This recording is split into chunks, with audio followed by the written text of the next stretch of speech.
everyone. This is Christine Ruth. I'm here with my esteemed colleague, Laura Bussey, in the house. And this is episode 42 of the Soul Enchilada. And today we're going to be talking about the power of why. Why it's so important that you know your why. Like, what are you doing it for? What are you living your life for? What's at stake? You know, are you living your best life, right? The power of why. So we want to start with the question of why do we do the soul enchilada? We've talked about this a little bit. It's been a long time. So we really want to talk about why do we show up every single week and talk into this microphone for 25 minutes, even though we're not being paid to do it. Why are we doing this? Laura Bussey, tag, you're it. What? We're not getting paid to do this? What are you talking about? I love it. I am getting paid to do this. In joy, in laughter, in fun, in friendship, in encouragement. Yeah. Well, thank you. This is a fantastic question. I'm so glad that we're tackling it today. You know, it's important to know the why because out of our why comes passion and purpose and plans. So I'm going to pitch it to you first, Christine. Why would you carve out 2 hours of your work week to sit with me and answer these amazing questions from a faith and therapy standpoint? Tell me why. Well, you know, Laura, first of all, why I'm doing this is because there's just such a need out there, right? Like, I have been a therapist for 22 years, and I had a previous life as a pastor. And I am continually amazed by how many people who identify with some faith tradition, whether it's Islam, whether it's Christianity, whether it's Buddhism, whether it's Judaism, whether it's Sikhism. I mean, I could go on and on, but how many people, identifying with all these spiritual traditions who really feel like they are still in bondage in their relationships, in bondage to addictions, in bondage to conflict, in bondage to fear, in bondage to,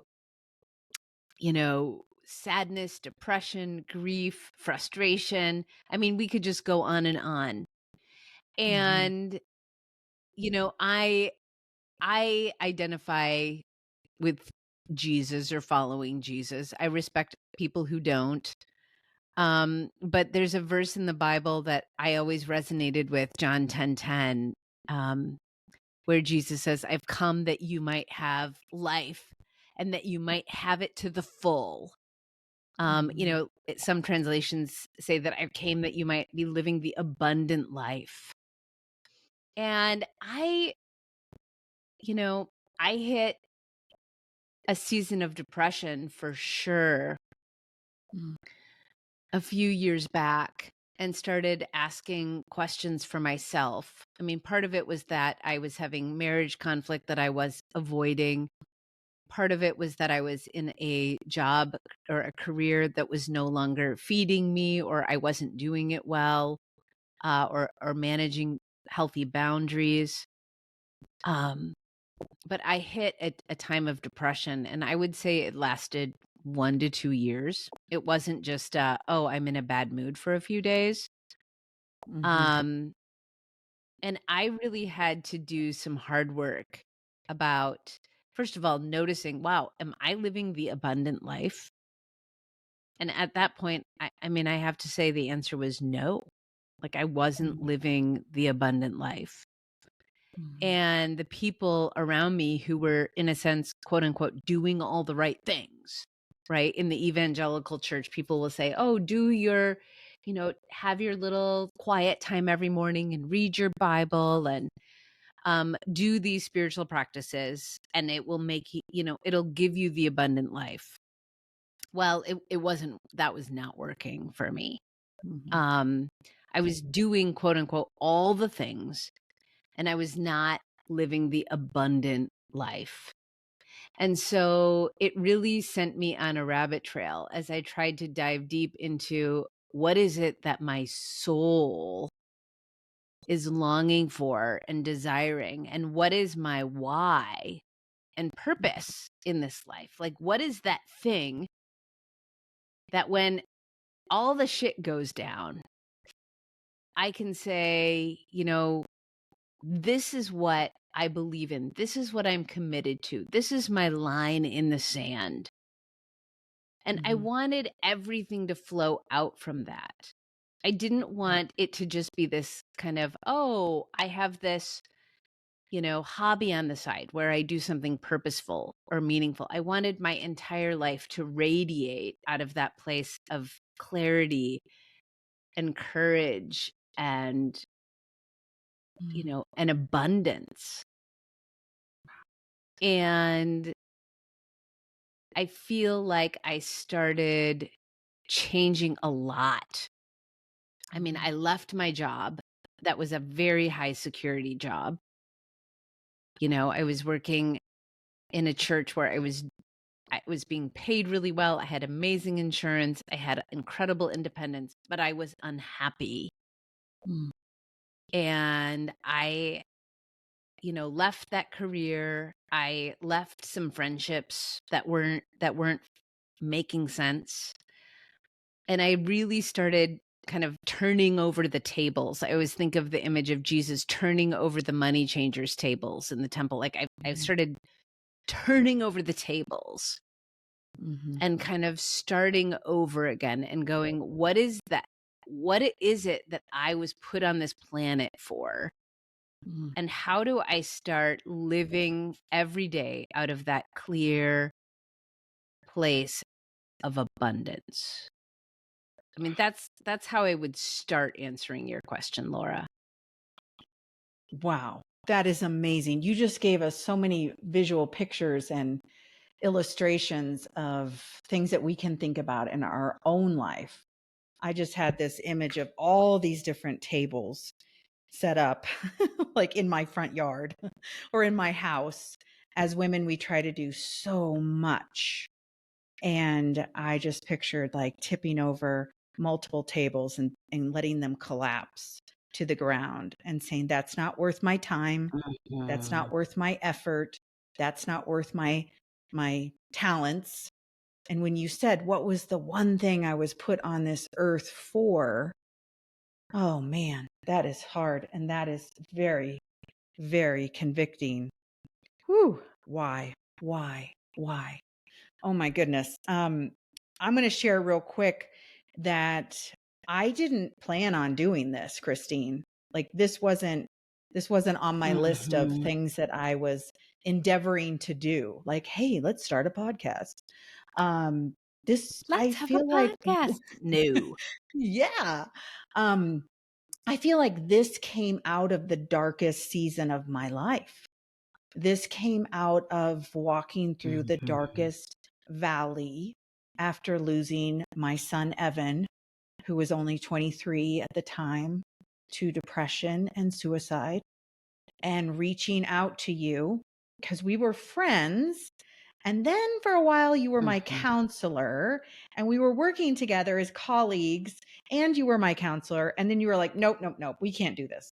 Like, if we're going to work together and we're going to write studies together, we're going to speak together, I can't be your counselor. But when Evan died, you were one of the first people I called and you were there for me. And you helped me see that there was a light even in the darkest valley. And you helped me put my feet on that path, holding Jesus's hand, and taking that next step of faith.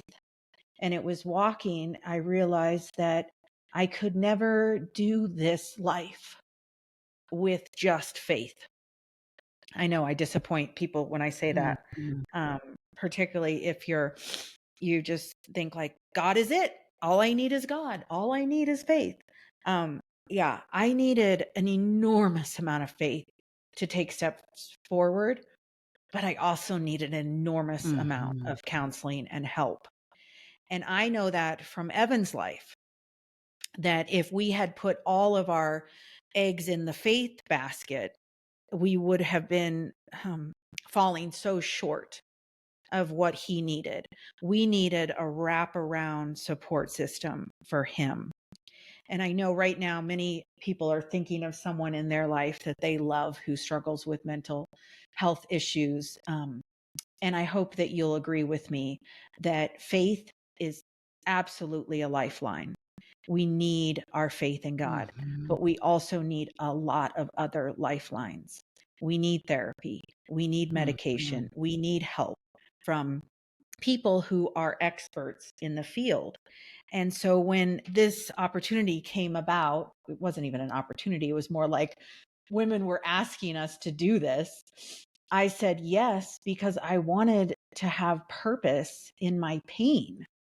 I thought that if we do something good and we help even one person in this podcast, then light shines into darkness. And so for me, that's how we got started.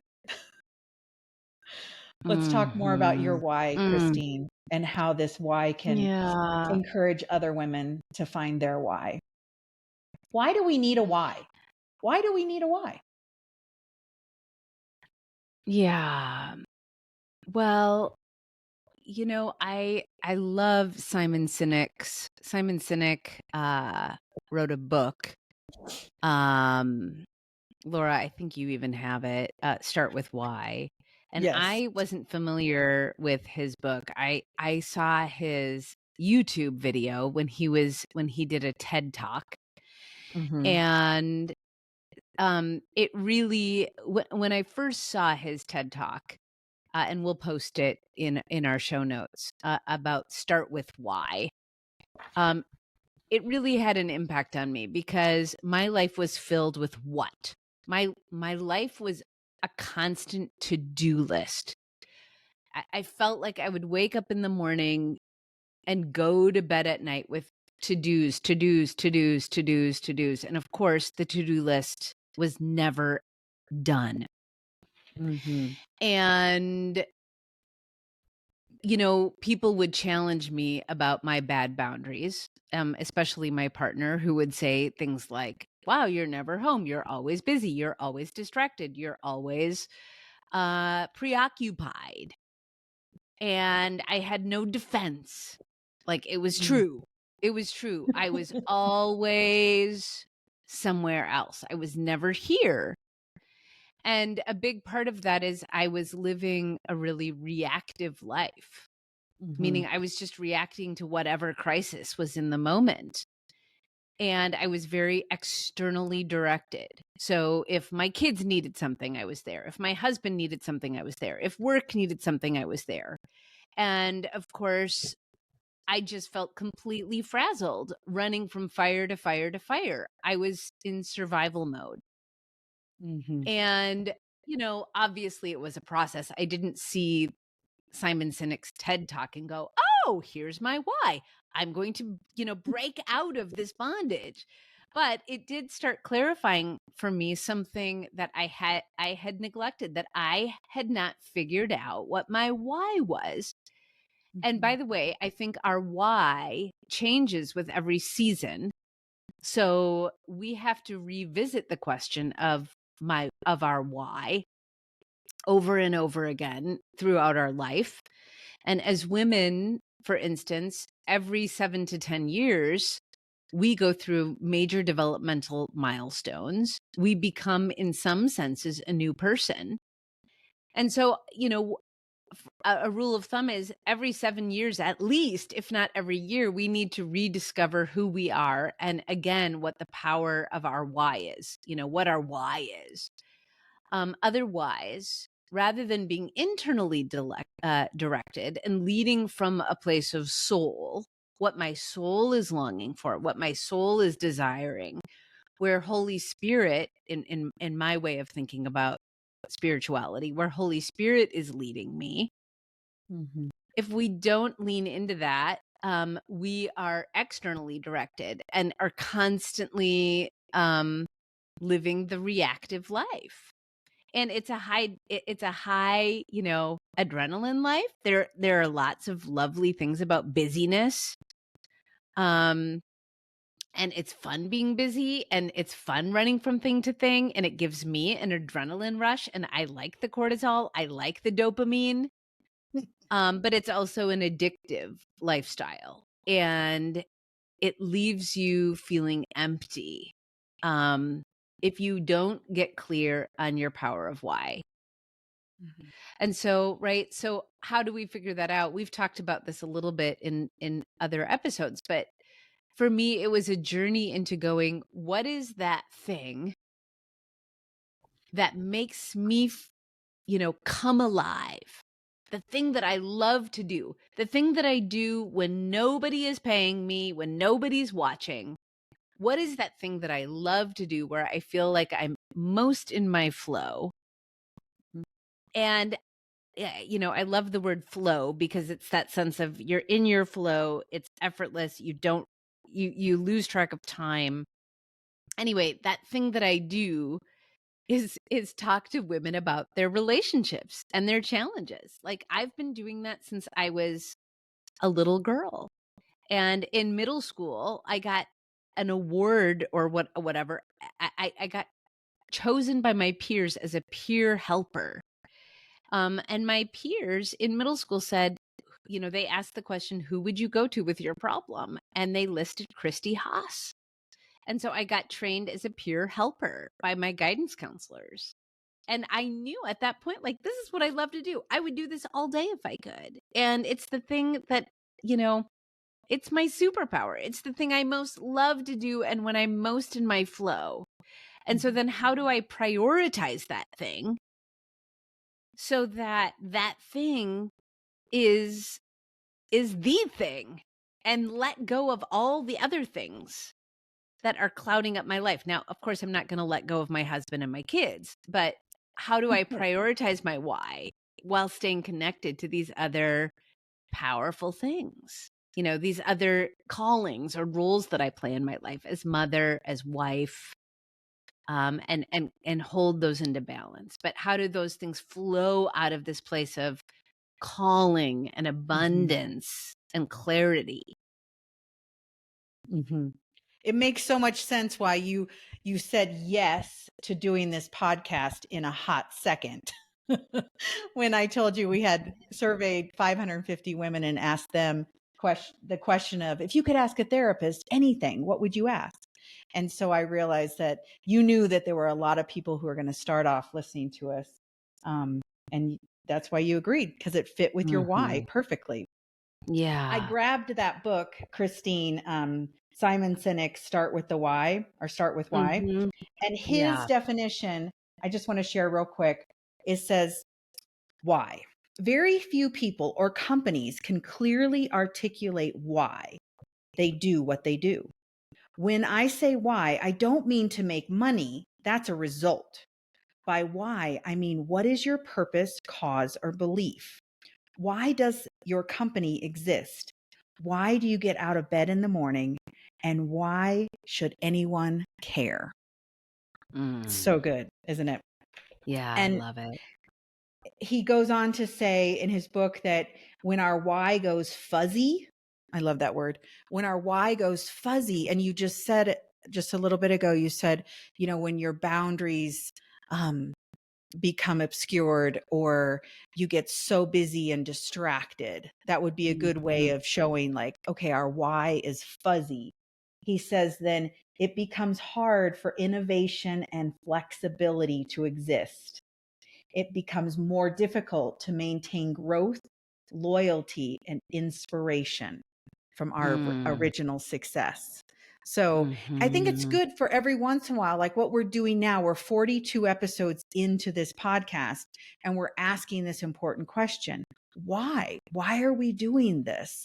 And we still have such a compelling why, such a powerful, and I would say even more so than when we started, because we have people writing in to the Soul Enchilada on our website, soulenchilada.com. Send in your questions.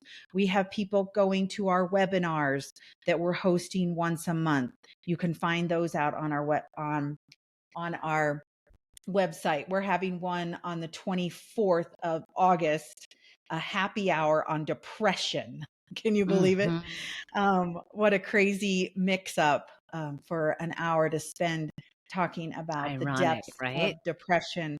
But we're helping and we're being human in a space. Mm-hmm. I like to say we're being real, raw, and relevant in a space where so many people are trying to fake it till they make it, or they're trying to put on a mask and pretend like their family is perfect and their faith is perfect and their mental health is perfect and their physical health and all that. That's BS, right, Christine? And so I am excited and I get jazzed. I find my flow when I feel like I'm pushing against the norm, or I'm swimming upstream, or I'm being a little bit rebellious and say, dang it, we're going to bring free counseling to women every single week. And they can get it, even if they can't afford to go to a counselor. I'm bringing a licensed therapist to the table every single week. And women who think like you have to check off the box. You have to do A, B, C, and D in order to be a good Christian or a good follower of Jesus. We're saying, no, we are taking the lid off. We're walking in freedom to say we are a hot mess. Join us. Right, Christine? Mm-hmm. Yeah, and I think you just named something that's so important, Laura, about the gift you bring to this is that I don't think our listeners have all gotten to experience the fullness of you, but you're an amazing storyteller. Mm, And what really struck me about you, I had kind of hit a time in my life where I was done with church. I had left the church. I was really burnt out on organized religion. I didn't even know what I believed. My neighbor, Minnie, who is amazing, Minerva, the goddess Minerva, named Minnie, invited me to, a Bible study to check out this Laura Bussey. And I was really skeptical. I was kind of like, okay, well, I am really burnt out on church. I don't do this anymore, but I'm going to check it out. And I went, and you were telling a story. I can't even remember what story you were telling, but I was in stitches listening to you tell this super authentic story about, how awful and challenging and humorous, life can be. You've always been so vulnerable, mm, and so open-hearted about sharing all your foibles and flaws and hysterical moments and humiliating moments. And I think we need those sorts of friendships in our lives as women mhm, and men. We need that kind of open-hearted conversation about really tough topics like depression, like mhm, sex, like mhm, marriage conflict. Um, we need to be able to talk about those things. And so I guess, I'm always working myself out of a job. My hope is that our conversations spark conversations around your dinner table and then mhm, spark deeper conversations with your girlfriends, because I was talking to the listeners, because we need to have deep hearted soul mhm, friends. And mhm, I just feel like we all have so many superficial relationships at work, at school, in our neighborhoods, and we're just longing for depth and meaning and connection. And I feel like you have always created spaces like that wherever you've gone, so that even if I disagree with you or we think differently in terms of religion or theology or anything, I've always felt safe being in mm, conversation with you. And I love mm. that about you, Laura. And I Thank want to you. create that safe space Yeah. online. Absolutely. This is a safe space. And I will never forgive you, Christine, for sitting in my faith study and not introducing yourself for the entire semester. I had a counselor, a pastor sitting in the room under my teaching, and I did not know until the semester was over Yes, I just growled at I you. was No, hiding out big time. I'll I was never forget you totally sending me. hiding in the back. I know. I'll never forget you sent me an email and you're like, okay, so here's the reveal. I probably should have told you this, but I was in hiding for the whole semester. Anyways, it's a great way. God has a way of bringing people together for meaning and purpose and to encourage us to explore these hard questions like why? Why am I here? Why am I doing this? And I would say in closing, I just want to Mhm. challenge everyone who's listening to this to spend a little bit of time reflecting. What is your why?